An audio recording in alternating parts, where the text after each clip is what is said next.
ভূমিকম্পত পানী লাগিছে না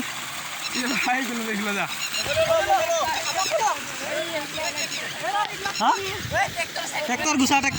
গুচা পতা ভূমিকম্পত পানী